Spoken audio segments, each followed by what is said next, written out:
Hello, in this video I'll be doing a walkthrough on the step it took me to unbox as well as set up a Microsoft Surface Hub in an environment. The approach was pretty straightforward, so let's begin. So first you have to open up the box, cut up all the strap, and then you have to open the clip to take out this box that contains some of the accessories. The whole process of opening is actually pretty straightforward. You see it nicely wrapped just the way you can see it on the screen. So the next thing will be to tear it open. If you want, you might want to find another way to open it, but I just really tear it because we might not need it after now.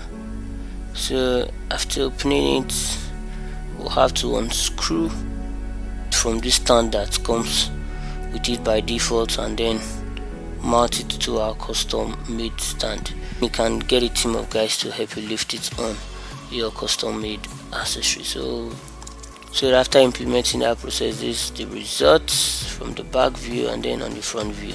We still have the stand mounted on it. We can decide to remove it, but they said they were okay with that. So yeah, based on your distance, you might need a long Cat6 cable.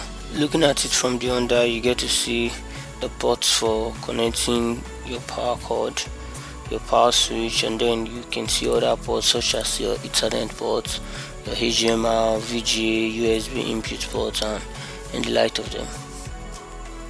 To the side you have the power button. Next is the button to switch between input sources. Say for instance you want to switch between VGA and HDMI.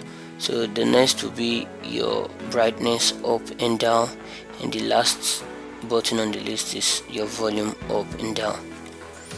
Once you have your connection set up correctly, you can proceed to switching on your Microsoft Surface Hub. Once switched on, the first screen we get to see is the screen that will display the name of the device, and then proceed. Since it's the first time setting it up, you have the option to choose your location, your time zone, your language, as well as your keyboard layout. If you got that step correctly, you can hit next to proceed. So on the next screen you have to enter your credential. That means if you already have an account created for the device on your tenant, you want to enter those information. Perhaps you don't have those information, you have the option of going with a local admin credential instead, so you can go ahead to create one. Once you have the local admin account created, you can proceed to the option of naming your device. So you can create a friendly name which everybody will see anytime that device joins a meeting room, or you want to cast your device to it. So the friendly name you get to see, you can create that, as well as create a name for the device. So once you have the step set up, it will prompt you to reboot, then goes through the normal Windows setup approach that will tell you hi and all of that, getting things ready for you and all that. So once you have that step grounded, you are good to go. Then you get to see your welcome screen. So yeah.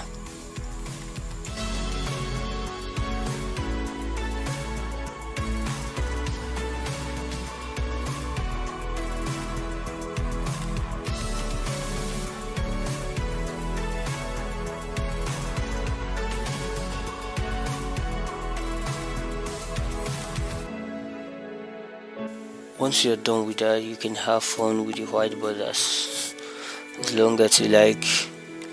So let's check other options such as casting your PC directly to the device. If you have a HDMI, you can always check that out. Well, that's all fine. Yeah.